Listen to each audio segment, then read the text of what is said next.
Yo, yo, yo, YouTube, we back with another video. Hey, y'all like, comment, and subscribe, We still dropping bangers, you feel me? Today we got the kids who hacked, then the CIA. Hey, CIA don't play no games, so think about what you do before y'all try to hack, do stuff like that. But yeah, let's get into it. It's October 2015, a chilly day in autumn. John Brennan receives a weird phone call. It seems to be coming from a stranger. The CIA calling, my boy. They knocking on that door. You finna get locked up. Hesitates a second, then picks up. Hello? John Brennan? Who is this? Dang, and they know your name. You cook, fam. You're a f***ing loser. If John Brennan hadn't been John Brennan, this might have looked like an ordinary prank call. But John Brennan Would have been a ordinary prank call. happens to be one of the most powerful men on Earth, the head of the CIA. Who is this? How did you get this number? It was so f***ing easy, bro. You're such a What do you want? Wait, I'm tripping. So that's not the dude. That's the actual CIA person. I don't want anything. I already f***ing own you. How much do you want? No. We want $5 trillion. The US government 5 trillion is crazy. will classify this call as part of a larger conspiracy of identity theft, harassment of government officials, and cyber terrorism. The caller will pay a heavy price for this moment of trollish glory. Why you Yeah, heavy price. Central Intelligence Agency. doing this? We want you to stop bombing the Middle East. No, they want them to bomb the Middle East. Across the Atlantic, in a house in the West Midlands of England, a 15-year-old kid in his room, the phone still in his hand. He can't believe what he just did. He calls himself Kraka, and he loves to smoke weed. In fact, he's high. Cracker. Hey, his name Cracker. Hey, Cracker seemed like a cool name. Feel me? Sit down. What's up, Cracker? You feel me? What up, Cracker? Right now. He's also the leader of Crackers with Attitude. He and his companions Cracker with attitude is crazy work. terrorized and embarrassed the US security apparatus to a near incomparable degree. They leaked the personal data of police officers, FBI agents, and DOJ officials. They hand-delivered top-secret Dang. They exposing everything. They the feds of the feds. documents to Julian Assange. Some of the most publicized hacktivism attributed to Anonymous Hey, them masks such a troll, bro. Like, if you see a mask like that, bro, it's such a troll, bro. Themselves anonymous. Yeah, it was actually them. In part for the lulz. And this is their story. This was political. Teenager Cyber attacks. hijacked the computers of several US intelligence and Started a security collective called Crackers with Attitude. Crackers with attitude.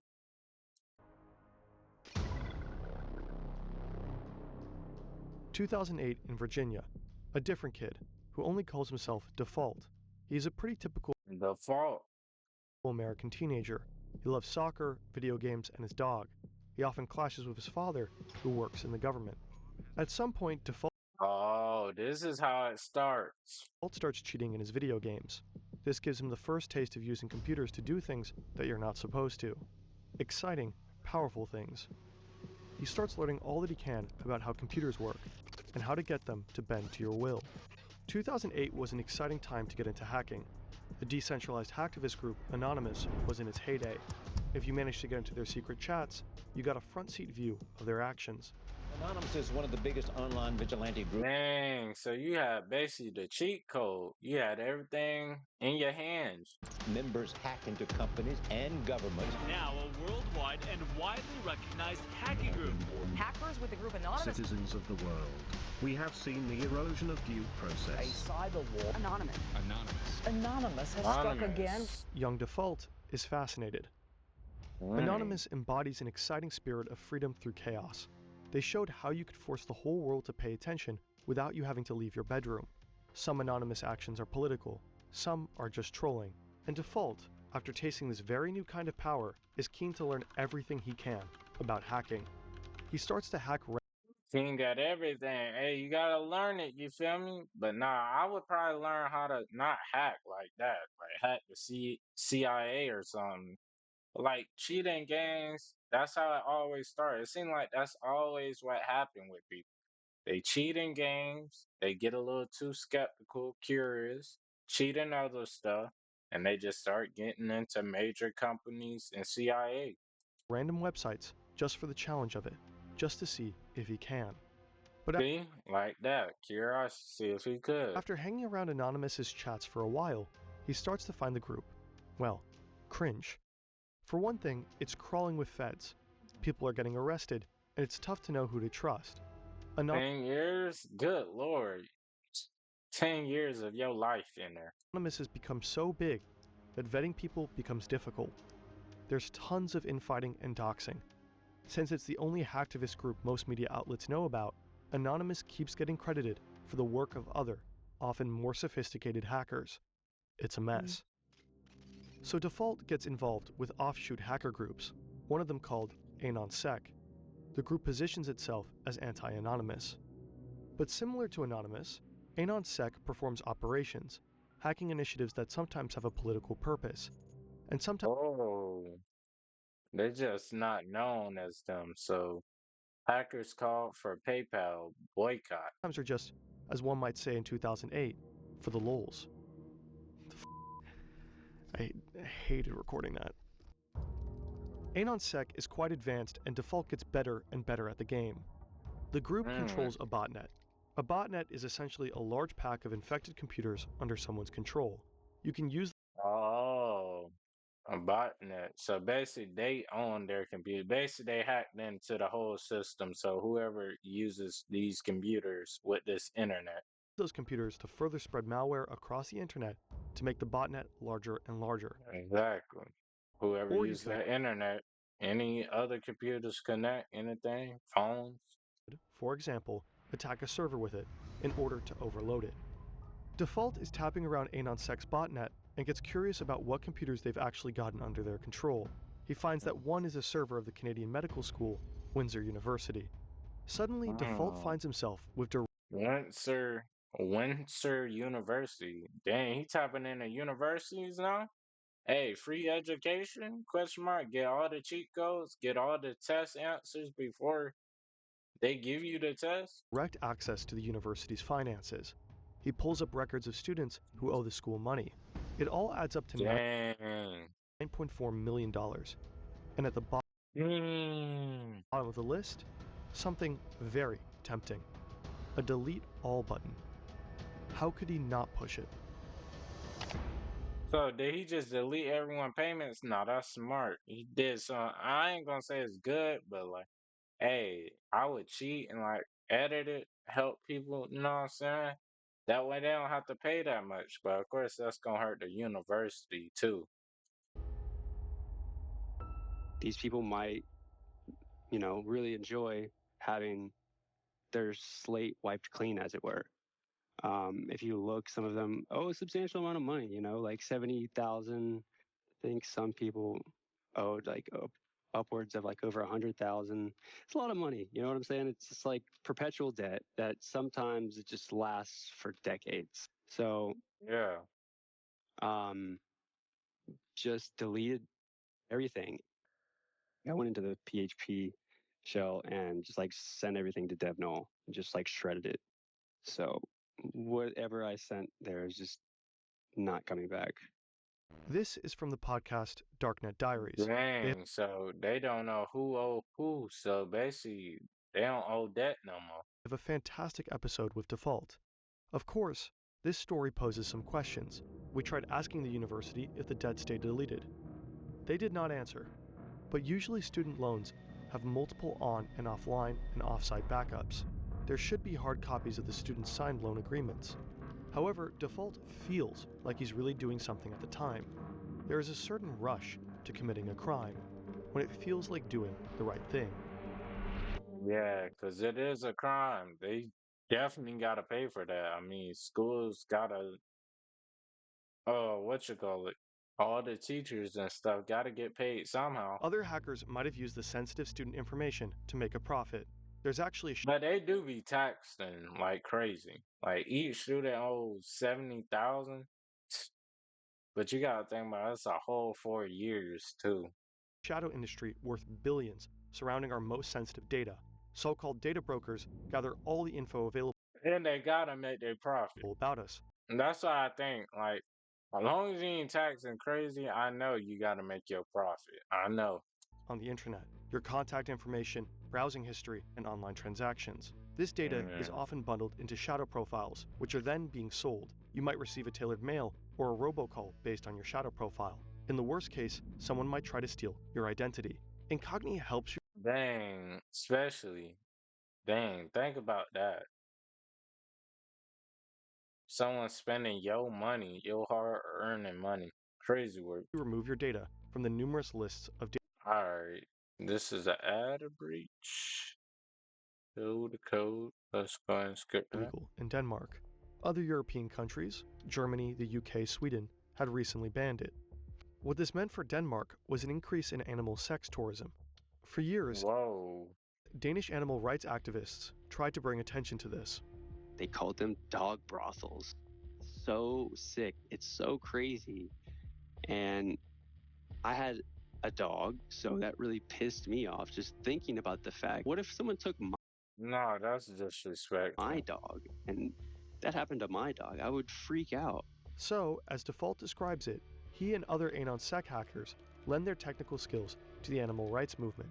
So I think we took down the official Denmark government website, and then we actually defaced it, you know, and said, did you know that your government allows bestiality?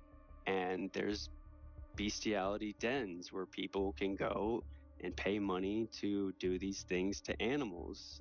And crazy work. Hey, this is a good thing though. What he doing right now is good. Even though he getting locked up, hey, he doing a good deed. Most of them are like people's pets. They shut down bestiality websites via DDoS attacks and tweet evidence of sexually mistreated animals. The information reverberates around the world and is widely condemned. Anonymous gets credit for AnonSec's actions, which deeply annoys Default. But it works. In part due to the hacks, more people know about Danish dog brothels. They talk about them online, protest them, until the case winds up in Parliament. In April 2015, Denmark finally bans bestiality. Finally. Hey, that's good. Look, he did a good deed. Who cares if they get the credit for it? You just... While Default is leveling up as a hacker, he also And there always be like that. The people who do the most things, they get no credit. And it's cool. Like, alright, bet. People who just talk a lot, they get they the toughest and all of that. Becomes an early adopter of crypto. He accumulates a significant amount of Bitcoin, more than 1,000. This would amount to a lot of money today, somewhere around 40 million US dollars. He keeps these Bitcoins on a hard drive in his room. He also knows he's making powerful enemies, so he gets a bit paranoid, a bit fanatical with his OPSEC. He never logs into his own Wi-Fi, for one. He uses a satellite dish to log into a free Dairy Queen Wi-Fi half a mile away. He's always connecting through a Tor node. Every time he turns he's smart. off his devices, he makes sure they're encrypted. When he turns them back on, he has to wait 30 minutes for them to decrypt. For the most part, he never tells anybody what he is doing. He knows he has a lot to lose. Yeah, that's smart. You know you got a lot to lose, and you can't just sleep and forget about doing it. Ultimately, it won't be enough.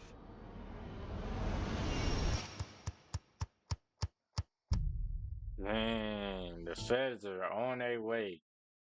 They mad at you, boy. You done made them start making money the illegal way. They don't want to look bad. Back in May 2013, a 29-year-old US intelligence contractor also has a lot to lose. He has his own home in Honolulu, a loving girlfriend, and a salary of over $200,000 per year. But he's that's good. discovered a huge secret, and it's too big to keep. The US government has the ability to spy on pretty much any man, woman, child on Earth who has come into contact with a computer. And this contractor, unwittingly, has helped make that technology possible. He's haunted by this information and horrified that his government is violating its public civil rights so egregiously. He knows that revealing this information to anyone, a lawyer, a judge, or even Congress, would be committing felonies so severe that he would spend a lifetime in prison. He's worried he'll never see his family again, and he doesn't know what consequences they'll encounter if he blows the whistle. But he has to do it. He's been quietly collecting evidence of this secret for a while, and he's just downloaded the last documents. He tells his employer, the US government, that he needs a couple of weeks off to manage his epilepsy. This buys him a bit of time to leave the country without arousing suspicion. He chooses Hong Kong because he views it as a bastion of free speech. He believes it's one of the few places in the world that could and would protect him from the wrath of the US government. There he meets journalists Laura Poitras and Glenn Greenwald and delivers evidence of what used to be waved off as a conspiracy theory. And so Edward Snowden becomes one of the most important whistleblowers of our modern time. Snowden's revelations scandalize the world and spark a long overdue debate. No, he is exposing all of them. Exposing them all. Hey, they mad too. I bet they mad. About individual privacy versus national security. He inspires many young Americans like Default to take a... Hey, but he doing a good thing, you feel me? Nah, this is definitely a great thing to be doing. See, we need hackers like this. Good hard look at how their government functions. Default doesn't want to sit around and let surveillance happen to him. He wants high-ranking intelligence officials to know what it feels like to be spied upon, to have their private information stored and distributed, and to have it used against them. This is when he teams up with the Crackers with Attitude, founded by Kraka, the kid who's always high. Kraka with Attitude, Kraka. Leicestershire, England, 2015. In a housing estate on the outskirts of a sleepy former mining town, there's not a lot to do except get high or go online. In the case of 15-year-old Kraka, he spends his time doing both. He's angry about corruption, about surveillance, but in particular about the US's involvement in the Middle East. He becomes especially focused on Palestine and sees the US as directly responsible for death and suffering in Gaza. He decides Dang, I ain't gonna lie, the US is so corrupt. To do something about it. This was political. We heard he was really angry about US foreign policy. So he started a collective called Crackers with Attitude, and then he hacked into sensitive documents online. One of his first victims is James Clapper, then the National Director of James Clapper is a crazy name. Intelligence of the Obama administration. Clapper, one of the highest-ranking members of the intelligence community, had his phone number and address waiting to be found with just one Google search. This provides Kraka with enough information to hack into his email. He posts proof of it on Twitter, which catches Default's attention. Kraka then gets the phone calls to Clapper's house phone rerouted to the Free Palestine movement. Default tweets his respect to Kraka, and the two start chatting. Edward Snowden himself has given James Clapper a very special shout-out in an interview with the German broadcaster ARD. No, this is crazy, fam. You know how scared he gotta be being a CIA? Unfortunately, that interview was blocked from US and German television networks. Apparently, the video is immediately taken down every time it's posted on YouTube. So, come on, YouTube. Y'all acting like this? Y'all scared of the feds? We'll only show the quotes visually. I would say sort of the breaking point is seeing the Director of National Intelligence, James Clapper, directly lie under oath to Congress. James Clapper. Hey, he sound like he just lied. Do not do is spy unlawfully on Americans, or for that matter, spy indiscriminately on the citizens of any country. We only spy for valid foreign intelligence purposes as authorized by law, with multiple layers of oversight to ensure we don't abuse our authorities. Kraka and Default are livid. Kraka and other hackers loosely connected with CWA team up to target more high-ranking members of the intelligence community. They want to embarrass them and to show them that they aren't as powerful as they think they are. At the top of their list is John Brennan, head of the CIA. John Brennan, we coming for you. Brennan, like Clapper, has enough information online that he basically doxes himself. Kraken looks up his publicly posted phone number and finds out it's a Verizon number. He calls up Verizon's internal tech support and pretends to be an on-site technician who's having trouble helping a customer on site. Tech support asks Kraken for his employee code, and he just makes one up on the spot. It works. The support technician provides Kraken with access, and suddenly he has the account number, the PIN, and John Brennan's private email address. If you have just enough information on someone, pieced together from different sources,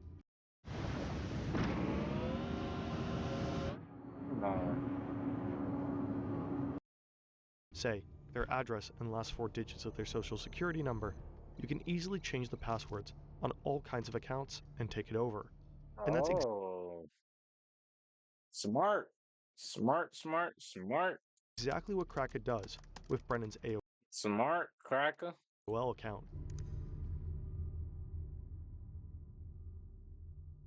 Once he's in the email account, Kraken gets Brennan's private cell number and shares it with Default. And so they start spam calling the director of the CIA, relentlessly calling him and his family. I told him he was a piece of shit. Basically, like, y'all are awful people. Like, real. Hey, they trolling him. Like, you're not doing any net positive things for the world. You're just not. John Brennan is freaked out. Sure, the calls are little more than a prank, but how could he know that? At the time, nobody knew who was behind the calls, or what their intentions were. Brennan has to lay low for a while in hiding, with extra security details for himself and his family. At the same time, Kraken's breach into Brennan's email gives him access to sensitive documents. Kraken first posts screenshots on Twitter, but then, egged on by Default, and maybe asking himself, what would Snowden do, he decides to hit up WikiLeaks. Julian Assange himself takes interest. He publishes the documents in October 2015. They include Brennan's 47-page SF-86 application, a sensitive form required for obtaining top-secret government security clearance. The form reveals his criminal history, psychological records, past drug abuse, and other details nobody would want about themselves online. Not only that, from Brennan's emails, WikiLeaks publishes Bush-era recommendations for how the presidency should operate in the Middle East. Hey, he doing good. I don't care, bro. Yeah, let's see your history. Nah, y'all be trying to act like y'all all good and all y'all corrupt too. There's also an internal congressional correspondence from the Y'all just play it off. Y'all know y'all can play it off because ain't no one on top of y'all. The feds, come on. Crackers. Select Committee on the cracker beating the crackers. Intelligence that offered suggestions on how to make future interrogation methods, also known as torture, compliant and legal.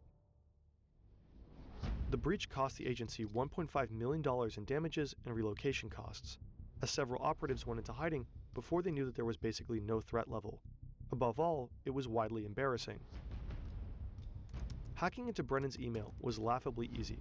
This is true, and it's true that you guys have actually broken into his private email account. How difficult would you say it is? You mean out of 10? Sure, out of 10. 1. 1.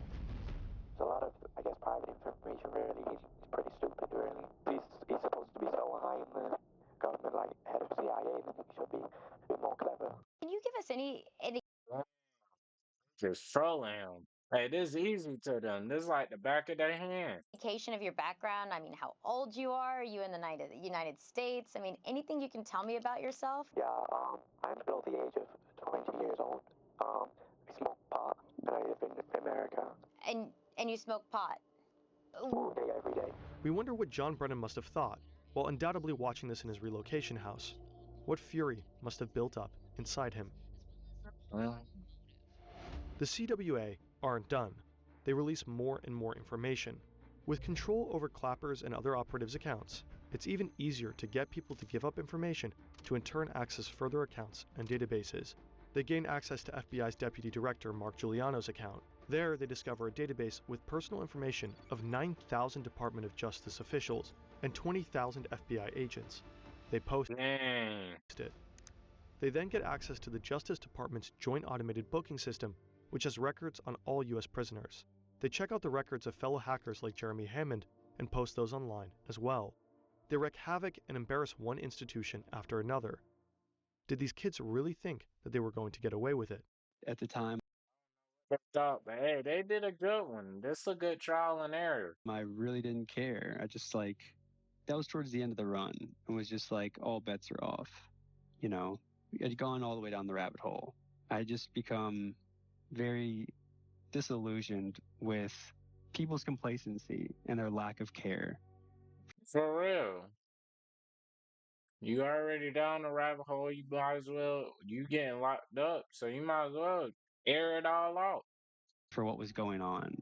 So it's like, I'm with him. Not a word. If I'm already finna get locked up for life, I'm not finna get locked up for one thing. I might as well get locked up for life for a million things. Expose the whole government. We're gonna bring attention to this with like chaos and mayhem.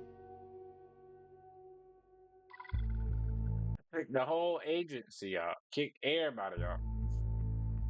Kraken knows his actions have poked a very big bear. He knows there will be consequences. He just doesn't know what they'll exactly be. I'm gonna go to Russia and chill with Snowden, because I know that the government are pretty mad about this. I'm probably gonna get tortured. I'm actually a pretty fast runner. Default is paranoid the whole time, constantly worried about his OPSEC. But he let his guard down.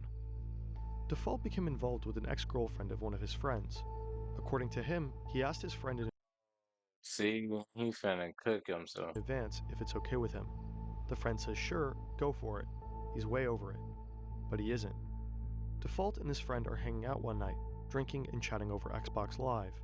I slip up for the first time ever, being f***ing arrogant and cocky. It comes on the news, CIA director hacked, blah, blah, blah, all this stuff. And I'm like, yeah, that was us, blah, blah. I was like drunk, talking, and just totally like gave myself away. Dang, fam. Come on, fam. You should have locked in. He never thought his friend would do anything with that information. Hell, he didn't even think his friend would necessarily believe him. But today, Default is pretty sure this friend turned him in. When the FBI raids you, they don't knock politely.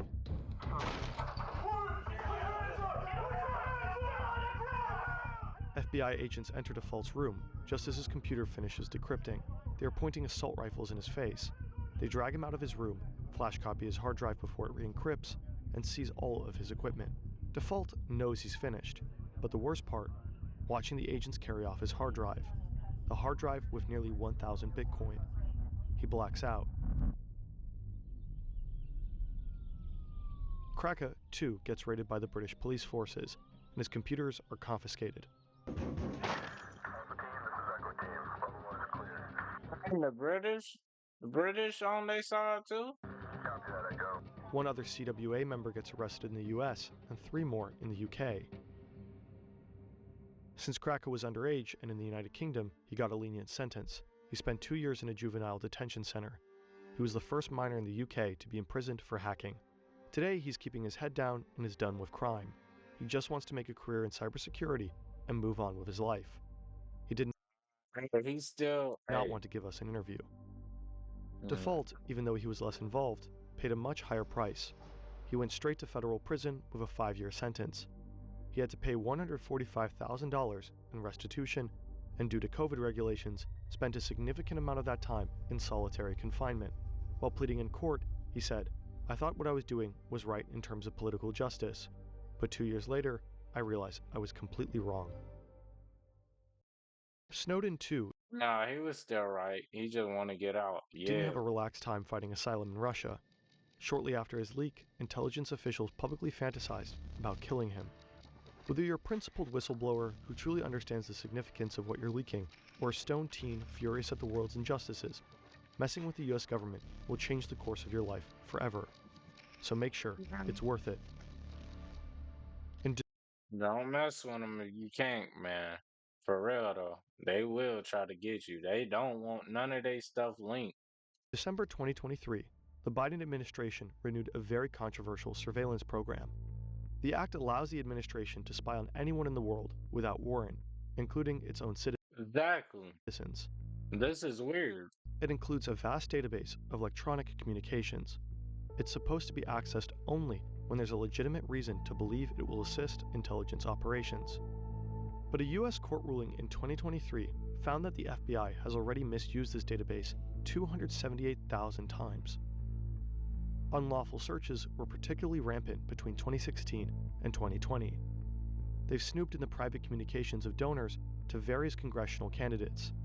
They've been watching suspected January 6 rioters, and they've also been surveilling Black Lives Matter protesters. Maybe they're even surveilling us. That's crazy. Hey, y'all like, comment, and subscribe. Let me know what y'all want to see next. And yeah, I'll get back with y'all. Peace.